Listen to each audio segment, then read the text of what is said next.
Welcome to Positive Recovery MD. If you're listening, chances are you want to create happiness around you and thrive in your life. We're glad you're here and you've come to the right place. This podcast will inspire and motivate you to not merely survive your recovery journey, we'll give you the tools to build or strengthen your foundation to thrive and flourish in your life. Each week, we'll come together as a community to have authentic conversations around addiction, recovery, and what matters. Growth and progress, not perfection. All while developing positive habits for you to utilize in your life. To learn more, please visit positiverecoverymd.com to sign up to receive the daily positive interventions that we'll review, as well as gain access to exclusive Positive Recovery content available only to Positive Recovery MD listeners. All right, let's get started. Ladies and gentlemen, we're here on Positive Recovery MD. I am George Joseph, CEO of Positive Recovery, and I'm doing a takeover. I'm going to interview Jason Powers, MD, our most amazing Chief Medical Officer and the host or co-host of Positive Recovery MD. So Dr. P, what's one thing that no one knows about that you want to expose here so we can get the ratings up? We want something juicy, good, something that the Inquirer would like, or... Man, I know some juicy stuff, but we need a breaking story. We're not going to do this if we can't have a breaking story off the top. So most of the juicy stuff I know, I cannot disclose. You know what I mean? No, I'm wondering about you. You can disclose yourself. God, there's nothing juicy about you. Me. This is your interview, baby. We're turning the tables. I think one of my newest things I'm proud of is that I was an assistant coach over the summer for my son's AAU basketball team. It's not very juicy. I still don't know really what I'm doing, but I know I'm less shitty than I was when I started. All right. Well, did you yell at any kids? You slapped anyone? Anything exciting like that you can no, tell us about your coaching? I didn't pull a Bobby Knight. I was just more like supporting. I understand how people think and I can read emotions pretty well. So like if a player was sort of struggling with something just happened or a call or whatever, I feel like one of my strengths is kind of knowing what to say to people in general, and learning how to talk to teenagers is something I developed over the summer, more so in that like helpful way. And I feel like I was pretty good because, like especially teenagers, they can get stuck with a thought. And then you could see it. It's cyclical, and then they're out of the game because it's mostly mental, right? It's like, yeah, it's a lot about confidence. Can you give us one example where you kind of use your positive psychology background to turn a kid around or influence his performance? Sure. I don't know how much is the positive psychology piece, but rather it's just something that you have that I feel like I have. And, you were recognized as being somebody who could be a good therapist before you even really were sober much. And I do think it's kind of, it's a skill you can learn, but also anyway, so this is what I did. This is specifics. A kid was like mad about a foul, and he threw the ball at the other kid from the other team that fouled him and then got in his face, and he got a tech. Right. Yeah. You just don't do that. And, really, who cares? Like, you're going to get fouled. It's a contact sport, blah, blah, blah. But so he was like in sort of a cave on the bench. And this kid has potential to play at the next level. Right. He can be pretty special. And I saw that. I knew what to say. I walked up to him. I'm like, hey, man, look, sports is mostly mental. Right. And he knew that much. I'm like, listen. This game doesn't matter in the whole scheme of things, really. This is not a championship game. It's summer league. It's like, if you can put what just happened behind you in this game, where it doesn't matter, it's practice. Just think how much better you're going to be when it does count a ton. Because it's the same. And he nodded and he got back. Nice. Love that. These are the kind of things that, to me, positive recovery, spirituality, love for the human race make a difference, because that kid could have not changed the course of not only that game, but his whole career. And I've seen that over and over again with people, with coaches, especially. Coaches have so much influence. Counselors have so much influence. sponsors have so much influence on people, and it's how we react to the situation. We could have all the training in the world, we could have all this book work in the world, but it's in the moment what happens between two human beings, two hearts, and how we communicate that as a leader and as a mentor. And I think that's the key about what we do at Positive Recovery is we make those matter. What's in that one of our make everything matter. That's one of our core values. And that's what I mean. You made that moment matter. Most assistant coaches would have just let that kid sit there, would have thought about it, but not gone and responded. And so I admire you for taking that leadership to go and reach out to that kid, because the kid was craving for attention, but didn't know how to ask for it, didn't know how to say, hey, man, I screwed up, or I'm so sorry I did that to my team, or whatever, to myself. And so what you did is really what it's all about. And I think that's what Positive Recovery MD is about. So what a great start. It's not as juicy as the National Enquirer stuff, but we can roll with it. All right. So the first thing I think we should know about Dr. Powers is his narcoleptic story. It's the classic best story of your recovery journey. We got to tell him that one right off the bat. I want to hear it again. It's a classic. It's the best recovery AA family member story you're going to find. Yeah. So, I guess the principle underneath it is like addiction uses everything about the person. I just happened to be somebody with a medical background. I was a doctor by the time, my addiction was full blown. Before I got sober as a doctor. So of course I had doctor knowledge. I had medical knowledge. And just one thing about me, I'm terrible at remembering people's names. I make up for it though, but I remember like so much obscure stuff. So I'm not a sleep specialist, but I do remember from, medical school about sleep latency. And so anyway, and I think it's also important just briefly say that, like, for those of us that work in the field, or even for family members, addiction uses the person. Like, it may have looked like me doing stuff, but it was addiction wearing a Jason suit. And that's a really important thing to remember, because it separates person from behavior. The opposite of addiction is love and connection. And a lot of times we will misinterpret behaviors and sort of maybe push away where connection is what's most needed for healing. Be that as it may, my addiction was getting pretty bad. It was progressive by the time this narcolepsy story happened. And I was running out of excuses. Like there was almost nowhere for me to hide anymore. But I tried to stop 1,000 times and I couldn't. So it was a lot easier for me to imagine, a fake story that would enable me to keep doing this, because stopping just seemed like it was impossible. I was so far down the road.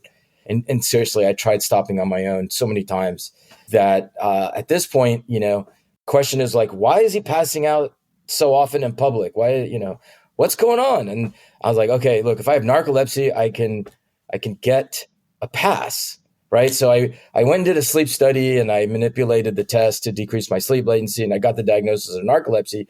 So when I kept like falling asleep and drooling on myself in public, people were like, what's wrong with Jason? And seriously, I feel terrible, because God, the length I went to deceive people, they were actually defending me. Like, no, it's okay. He has narcolepsy.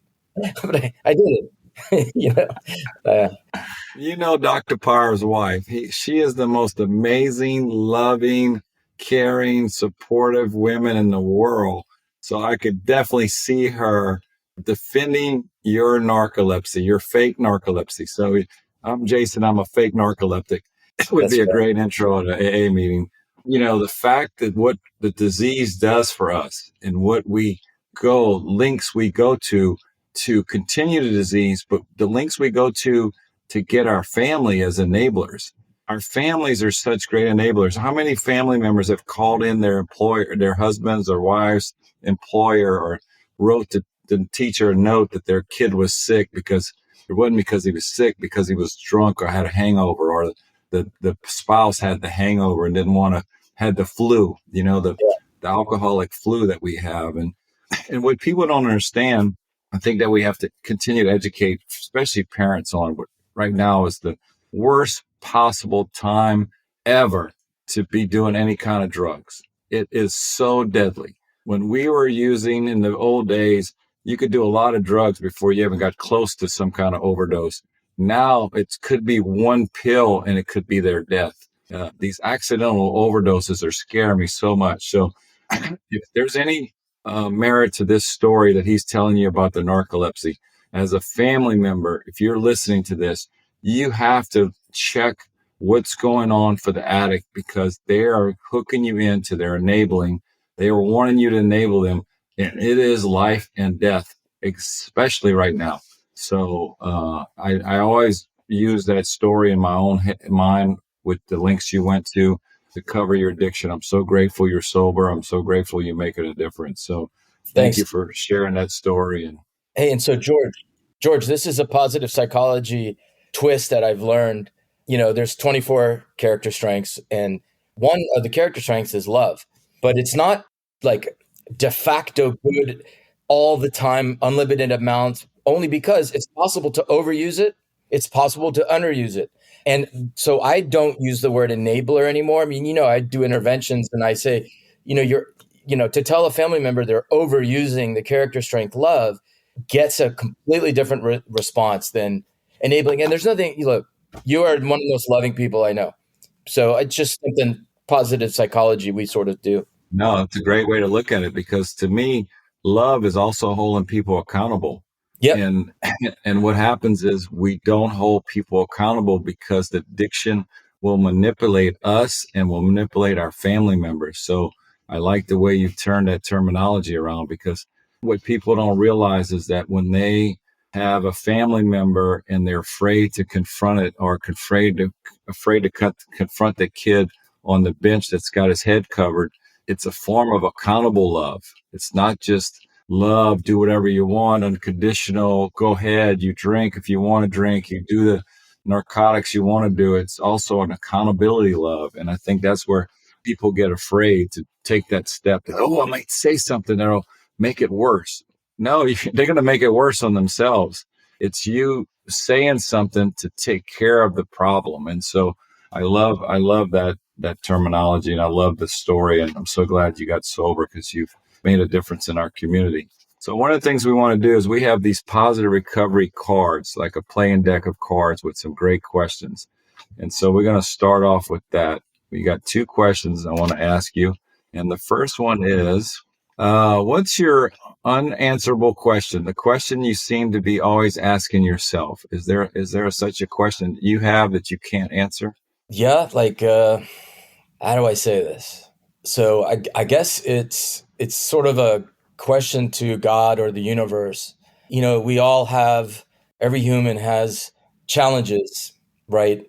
As an introvert, I don't really love small talk and chit chat, but I do want to hear this question from everybody. Like what do you yearn for? What's your challenge? And I think my unanswerable question is, will I fulfill the reason I'm here? Like, it's not that we have to justify our lives at all, but it's really like, am I going to fulfill my potential? Yeah. Fulfill your promise of life. Yeah. Awesome. That's a great answer.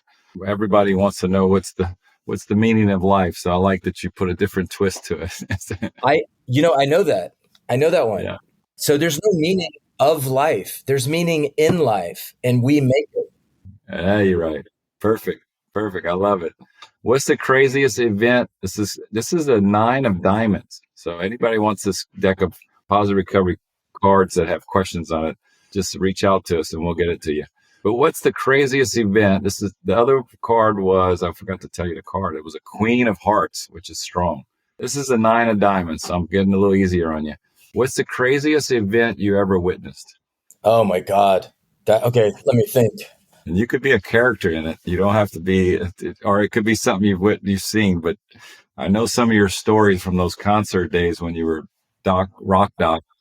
Those are some good ones. Oh my God, dude, that is such a hard question. These questions are not easy. What's the craziest thing I ever witnessed? Okay, so it has to be, man, I'm going to have to get back to you on that, because I stumped him. I like it. I stumped the doc. you did. Oh man, it's so much pressure. Like, the craziest, I'm sure I'm going to think of something that's going to top Yeah, you can throw anyone out, but if we'll keep going, and if you think of one, let's get back to it. Okay, thanks. My brain will work while we're talking. I know we've gone over this a million times, but I want you to tell me how positive recovery got created from the book Delivering Happiness. How did all that work in your mind? All right. So, you had us read Delivering Happiness, and just, a particular note was why. George is definitely somebody, like, as a boss, was very supportive, but also very stimulating. That is, expectations were high, in a good way. It's kind of like love means setting boundaries, and so I was put on the leadership team like right when I started. I think mainly because I was like a high paid employee, or whatever. I had no idea about anything business wise. I come from a long line of ignorance, being a doctor, and I would keep my mouth shut. There's a CFO and all these other people that know what they're doing and talking about, and so I was just listening. I kind of figured out over time that that people that work for a company are in this exact same relationship as patients are to a doctor. That is, like, I have a responsibility to serve them. I mean, yes, bill their insurance, that's my livelihood, but it's a privilege to serve them. It's not the other way around. I don't feel like I have any right to expect you to choose me. Same with employees. And like I kind of figured that out because Georgia's like, you were like the only mentor I had in that role. And having us read this book, I read it, and I think a big message is that we've got to be, we're all sort of in service. We are all, the whole company from top to bottom. We are all creating a culture, and we're all doing it together, and sort of our responsibility as a company, as an organization in leadership especially, is to bring up everybody, right? And the book talks about a shoe store, like an online shoe store that everybody said was going to fail. Tony Hsieh made a ton of money selling real estate on the internet, the first person to do it. And he left a ton of money on the table in order to leave the company that he sold. What was it, like 20 million, 40 million? It was like a crazy amount of million. Yeah, And all he had to do was stay in the dummy CEO role for 2 years. So like, and he goes, you know what? I don't recognize people. And I thought that was such a brash move, like that's still just an enormous amount of money. Like I would hope I would do the same thing. Cause like, I really do believe that we owe people that work for us more than we've been giving them. And anyway, the culture that he talked about, he credits to positive psychology. At the time, I had no idea what it was. And I thought, okay. And, I was taking that assignment super seriously. Like I kind of on the surface knew, yeah, we're all in service, all these other things, but like, what the hell is positive psychology? When I read about it, I saw that what this new field of psychology studies is what we talk about in AA, like the 12-step community, the 12-step fellowships, if you will, about 100 years old. There's no like good enough study because there's no leaders and that they're anonymous and all that. But the principles are aligned in such a way that, to me, it is an ideal like microcosm of so many ways to live, not the smallest of which is, getting sober and staying sober. Like, I don't want to lose that, but there's built-in meaning in that there's a primary purpose to help others. So there's altruism, there's giving, there's spirituality. And for a lot of us, it's hard to swallow, especially at first, when you hear spirituality or you see some of the language of God, that really it's not dogma, it's not a religion. And I love the positive psychology spin on spirituality. And that is, spirituality is just the search for the sacred. And sacred is what uplifts you. It's like the opposite of feeling downgraded, as if you were like standing in front of a rotting corpse, because it's the exact opposite. So the point is, even agnostics and atheists have sacred people and places. And you know what? Spirituality may be something that grows, and maybe something that's where it is, but that's it. That's spirituality. There's a lot of that in recovery from an illness, because the tools that people use to live have tons of meaning, right? Drinking and, drugs and the rituals around them are filled with meaning. One of the wisest psychotherapists ever, Carl Jung, said that after treating a playboy, one of the third members of AA, Roland, Bill Wilson, who founded AA, actually wrote a letter to Carl Jung. This guy was in Vienna.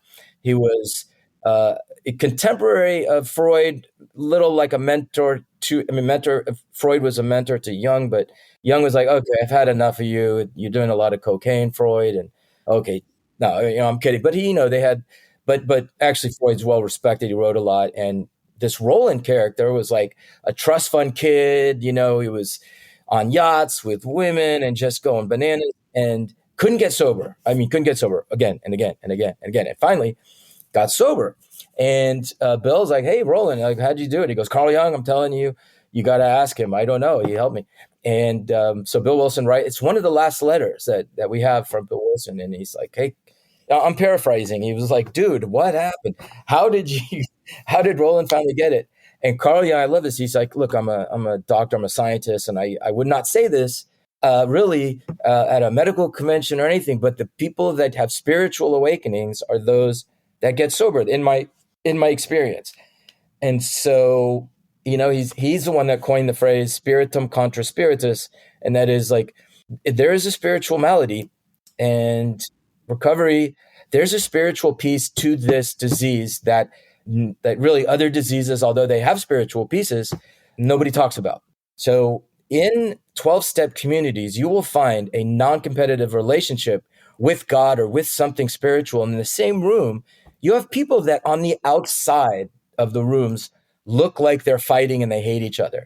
But you can have somebody who's a Christian and a recovering Catholic and a Jew and a Buddhist and a monk and an atheist and an agnostic and a Presbyterian and a Baptist and a Southern Baptist. And I know they don't like Baptists, but I'm kidding, like holding hands, and getting along with no leaders. So that, that's one piece, but people laugh and have a great time in recovery. So there's a lot of positivity. There's relationships, obviously. And, there's achievement, there's milestones that are celebrated. Obviously, there's lots of use of strengths and there's so many pieces that I saw positive psychology is studying formally that we've been doing. And so I was like, okay, I can go and study it and I can apply what they're studying to enhance outcomes, because that was about the same time that I was just sick to my stomach going to work every day. And it wasn't because I didn't love where I was working. It was a great environment. I was stimulated. I was learning new things. But outcomes were not good. And I just want to be effective at what I'm doing. I want to help as many people as possible. So I was like, okay, you know what? I think I can improve outcomes by making a program that applies the science of positive psychology with effective things that we're doing now. So not to throw out all these good things that we're doing, like 12-step facilitation, like cognitive behavioral therapy and trauma resolution and all these shame resilience, all these things that work. But how about adding things that help people's lives be more rewarding than the promise of a relapse? And that's how it started. Wow. Love it. I love it. So this is how alcoholics operate. So Dr. Powers started writing his positive recovery curriculum before he finished the positive psychology degree, which is how we all operate, right? We don't wait for the degree to be finished. We already start the book. So he went to University of Penn on it, came to me one day and said, hey, look, I want to go to this master's program at University of Penn. I'm like, holy shit, you're already a MD. Why do you want to do that? And he's like, no, it's important to me. And so it worked out. And Dr. Powers went on to the University of Penn, Ivy League school, got the master's degree in positive psychology. Chris Davis and I were fortunate enough to go up for his graduation. I got to put on his cap and gown. It's the only time I got close to a college cap and gown, and Ivy League cap and gown for sure. It was really nice. So it's on my Google. I think it's still my Google picture. I can't find the picture, but it's on my Google identifier. So every time I look at it, I think about you and smile, and it comes up. So fast forward, he starts going to college, going to the University of Penn, starts working on his curriculum, working on his workbook. He and I end up selling the Right Step And then 4.5 years, I have what we call a non-compete, where I can't be in the treatment business. And I thought I would not get back in the treatment business, but it was kind of a yearning. When you do something you love and you make a difference, you want to keep doing it no matter what your age is. So once the non-compete finished, we decided to recreate the program. The Right Step was having their struggles. It was time to put this new program together, new facilities, things like that. And Dr. Powers was one of my first calls. I said, Dr. Powers, we want to use your curriculum. We want to use your website. We want to really take what you've been working on to the whole nother level. And so that's how Positive Recovery Centers got started. I guess it's been, what we said, 3-4 years ago? Yeah, something like 4 years ago. Yeah, like 4 years ago in March, we really kicked it off and ran with it. We had started a brief program called Sobriety Matters for the Medicaid population, but when the Right Step had its troubles, we converted all our treatment to Positive Recovery Centers and the Positive Recovery curriculum, and it's been wonderful ever since. And the Right Step's been gracious enough to give us back some of our facilities. So now we're back open in Dallas, Euless facility, back open in Spicewood, an old Spicewood facility. Back in Houston, we have a couple facilities, and then we took back all the intensive outpatient locations throughout Texas that were formerly Right Steps and re-engaged all those employees. So it's been truly, truly a blessing for us to put this positive recovery curriculum to its full potential. And bragging also about Dr. Powers, he does a positive recovery university for all our new employees. All our older employees gets refreshed in that. They put a lot of effort into that. We really want to start opening it to the public because it's such good quality data, especially our referral sources, so they can understand what their patients are going through and speak that same similar language. So thank you. It's That'll be so much fun. Great thing you're doing. Yeah, like I didn't remember that I told you the narcolepsy story, but one of my like most favorite but embarrassing stories was, and I know you remember this, but like I use that term loosely. Before I got sober, I had a concierge medical practice called House Calls MD, and I went around and I saw like royalty and all these, but I was in a blackout like at the end of the day every day. So like one time I paid like 15 grand, which, this was whatever, 20 years ago, to get like some spots on TV and cable. Like it was like a premium thing. I was getting ads in Paper City and all these expensive rags. So when I started on the leadership team, like the topic came up that we wanted to get some TV spots, and I was like, "Hey, I think I got like $15,000 credit." He goes, "Great, where?" I was like, "I don't remember." Somebody's still waiting for you to call them. Say, "Hey, we're waiting for you."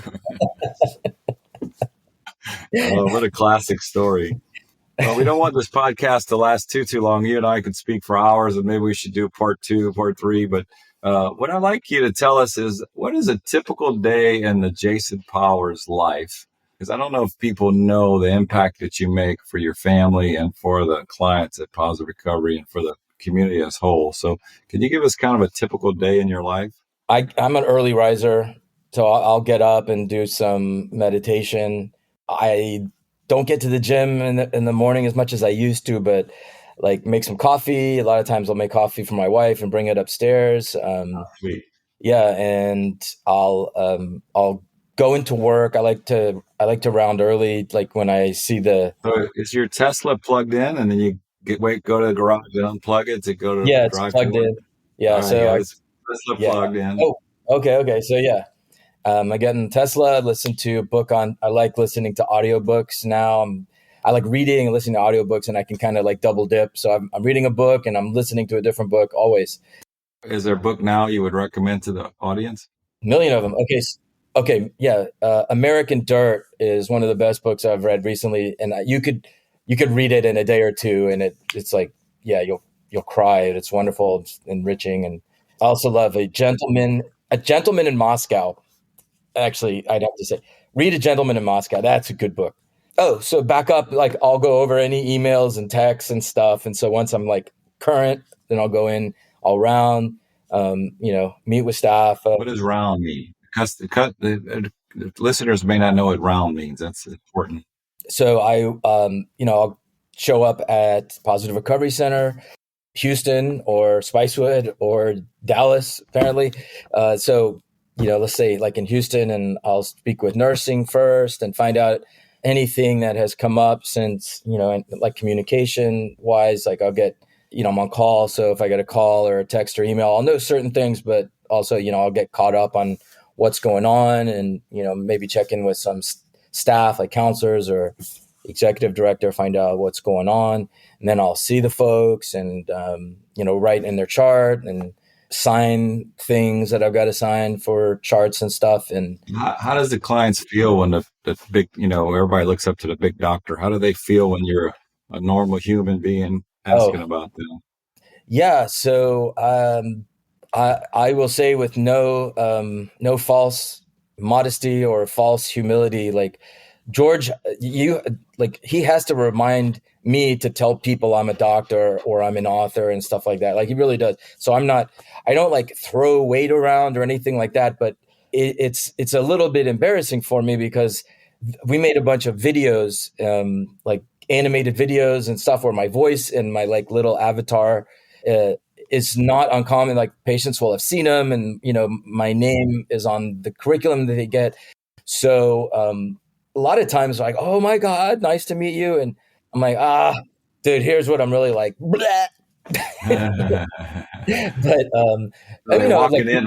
they walk in and excited because they already know of you. And that usually helps because that rapport has already been built because they know you. I've always liked that. If the rapport is built, they're more palatable versus, oh, who's this doctor that I don't trust that just has a degree that doesn't care about me. Right, so right. I love that. So when they see you and they see how relatable you are, it's probably easier for you to direct them, to recommend things to them that they'll follow. Right. Absolutely. One of the things I took away from you is that like working in the field, like I'm not working my recovery program at work. And if like, I don't say, hey, I'm in recovery. This is what's going on. I was a narcolepsy. But like, we know we could tell each other from across the room. And so and then they'll say, oh yeah, you in recovery? And a lot of times I'll disclose it. And then they melt. Or I said round, but I like to think I use English language a lot, and I feel like I'm easily relatable. So here's the thing: people will thank the doctor, and they'll be grateful for the doctors. So I have to make sure what I'm saying is what the team is saying. Right. Like I could say something and, the counselor could say something. They'll remember that I said it, even though I may not have said it as well as them. So it's also something I'm mindful about, is always being part of a team and spreading out the kudos. And then. Good. So after the round, what do you do? I'll see some, I see outpatients as well. A lot of time, doing it by telemedicine, which is wonderful because we have facilities all over, and I make myself available for people that sort of are in between doctors or need a new one, or need a doctor who's an addictionologist. That, really helps for our IOPs, our satellite outpatient practices, for the staff there to know that they have like an MD in their back pocket, which, makes it better for the service that they give their clients. So, I'll see outpatients that way. We have different levels of care, positive recovery. So there's something called PHP, or partial hospitalization program. And people stay at home, but they go 4 or 5 hours during the day. And so I'll see them too, doing telemedicine, because we have, I don't know, how many IOP offices do we have at this point? It's a good question. I think it's over 12, 14. I'm not sure. Okay. So there's quite a bit of folks. I review all the drug screens from all the patients at all the locations. So that's a big chunk. I'll staff. So I have staffings with the facilities when we'll sit down or do it via, telehealth, and go over any issues that have to do with the clients.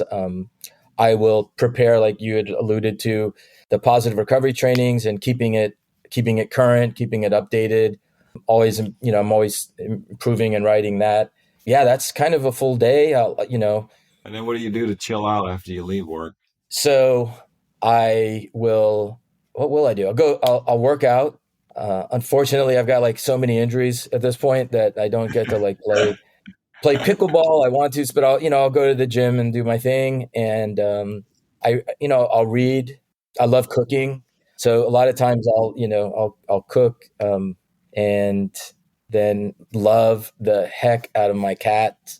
Love my cat. So I'll make sure, we have a dog, not as thrilled with the dog, but here's the thing, like if you pet an animal, you release oxytocin, which is the feel good or the cuddle hormone. You also release it in the dog. And what you alluded to, and that is like every interaction is between one loving soul and another. We know this from science that they're called micro moments. Like you can have them with animals, you can have them with people, but every single interaction creates changes in your genetic code. Like you change how other people's genes express certain hormones or, certain proteins that affect their life and everybody around them. We are all connected in this like social web. And knowing that, like, I'll like hug my wife closer to a minute than not. That releases oxytocin. But a cheap shortcut is pet your animals. Pet your animals. Yeah. And hug your wife for more than a minute. I like that one. No, closer to a minute than like in between 31 seconds and 60 seconds. That releases oxytocin. Good. Not my wife. Hug your own wife. I know. I'm kidding. Speaking about your day, so you give Amy at least 60 seconds. What else do you do? What else y'all do in the evenings besides cooking?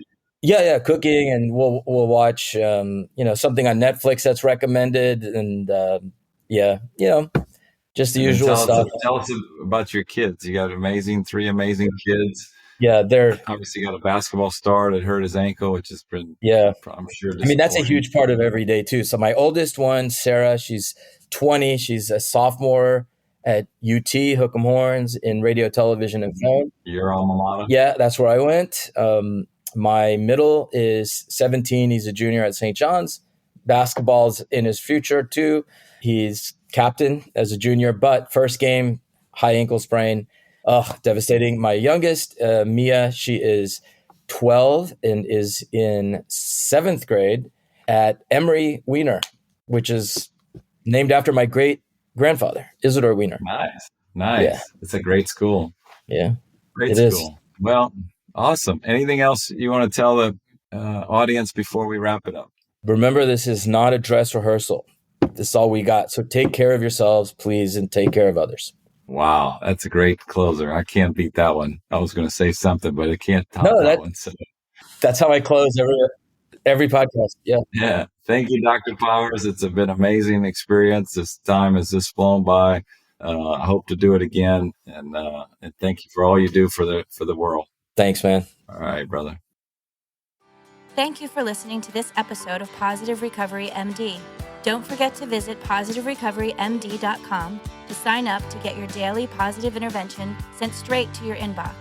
Be sure to subscribe to Positive Recovery MD on Apple Podcasts or wherever you listen to your podcasts to receive an automatic download when a new episode drops. And as always, if you or someone you know needs help, visit positiverecovery.com or call 877-4SOBRIETY, which is 877-476-2743. We are here to help.